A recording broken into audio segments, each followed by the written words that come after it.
সারা দিনের মধ্যে সকালটা যদি ভালো যায় না, তাহলে দেখবে সারা দিনটাও কম বেশি ভালোই যায়। আর আমাদের সকালটা আজ কদিন ধরে মানে কার্তিক মাস পড়ার পর থেকেই শুরু হচ্ছে ভোরের কীর্তন দিয়ে।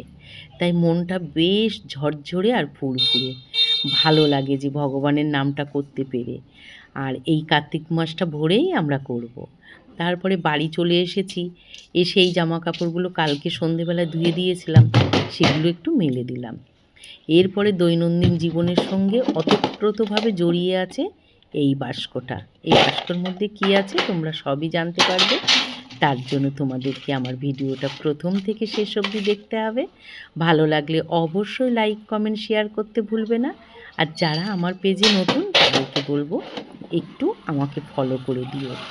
ভালোবাসার খুব প্রয়োজন, শুধু ফেসবুক বলে না, বাস্তব জীবনেও। ভালোবাসার মানুষগুলো যদি কাছে থাকে, একটু ভালোবাসা দেয়, তাহলে জীবন কিন্তু খুব সুন্দর হয়ে যায়।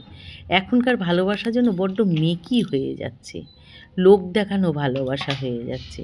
সেই অন্তরের ভালোবাসাটা মনে হয় এখন অনেক কমে গেছে। এটা যুগের হাওয়া বলবো নাকি লোকের মানসিকতা বদলাচ্ছে আমি বুঝতে পারছি না। তারপরে সকালবেলায় আমার একটা দরকারি কাজের জন্য বেরিয়ে গেলাম।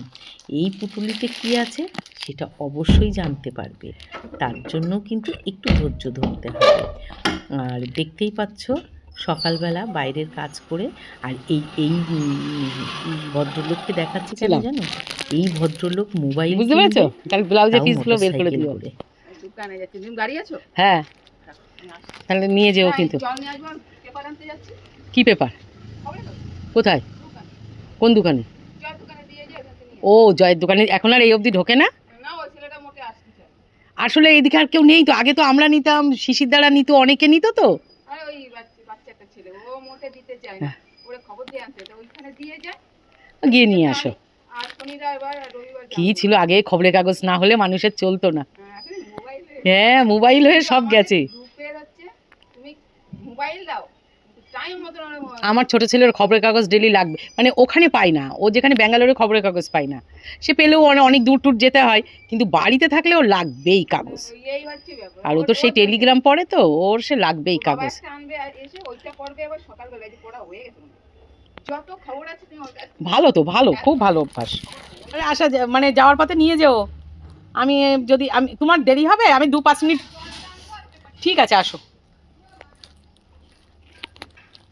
আর যেতে হলো না, ও আসবে, এসে নিয়ে যাবে।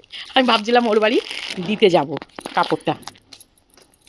কি কাপড়, কি কার জন্য কাপড়, সব পরে জানবে। এখন সিক্রেট না, তোমাদের কাছে কিছু সিক্রেট না, সবই জানো, কিন্তু পুরো ডিটেল তোমাদের দেখাবো। কারণ আমার ছেলের বিয়ে তো কিছুই তো জিনিস দেখাইনি, এক এক করে দেখাবো। দাঁড়াও, আগে একটু গুছিয়ে নিই, তারপরে দেখাবো। বুঝতে পারছো? বেনারসি কিনতে গেছি, তোমরা দেখোনি এগুলো। অন্য কারণ বিয়েতে তো অনেক শাড়ি লাগে, সেই শাড়ির মধ্যে এই শাড়িগুলো। তারপরে আমার জন্য আমি শাড়ি কিনেছি, কেটে কুটে গুছিয়ে রাখি।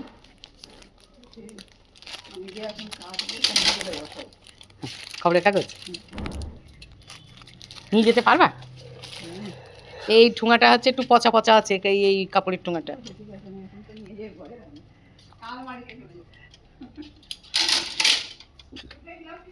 হ্যাঁ, মাছ মাংস খেতে খেতে হাঁপিয়ে যাবে, তখন খাবে ডাল আর আলু চোখা, মনটা ভরে যাবে। গুছিয়ে বসে গেছি দুপুরে খাবার নিয়ে। আর যে কথাটা বলতে বলতে থেমে গিয়েছিলাম, আমাদের কাছ থেকে এই মূল্যবান কতগুলো জিনিস না হারিয়ে যাচ্ছে। যেমন খবরের কাগজ। আগে জানো, এমন মানুষের দিন ছিল খবরের কাগজ না পড়লে তার নাকি দিন চলতো না। আর আমাদের ভালো মন্দ, পুরো দেশের খবর, বিদেশের খবর, খবরের কাগজই ছিল আমাদের সম্বল। আর সেই খবরের কাগজটা এখন না বিলুপ্তর পথে। এখন কজনা খবরের কাগজ পড়ে বলো তো? তাই এই রকম অনেক জিনিস, ভালো অভ্যাস আমরা না অজান্তেই ত্যাগ করে দিচ্ছি, যেগুলো ভালো হচ্ছে কিনা সমাজের পক্ষে ঠিক বলতে পারছি না। তোমরা কি বলো? তোমাদের কি মতামত অবশ্যই জানিও কমেন্টের মাধ্যমে। আর তোমরা কে কোথা থেকে আমার ভিডিওটা দেখছো একটু বলো তো, ভালো লাগে। এটাই যা, ওই যে বললাম, মানুষের সম্বন্ধে জানতে খুব ভালো লাগে। আর সেটা আগে একমাত্র আমাদের অবলম্বন ছিল খবরের কাগজ, আর সেই খবরের কাগজটা আজ আর নেই। সেই কফি হাউজের আড্ডাটা আজ আর নেই, সেই রকম ঠিক খবরের কাগজ আর সেভাবে নেই। আসি তাহলে, আবার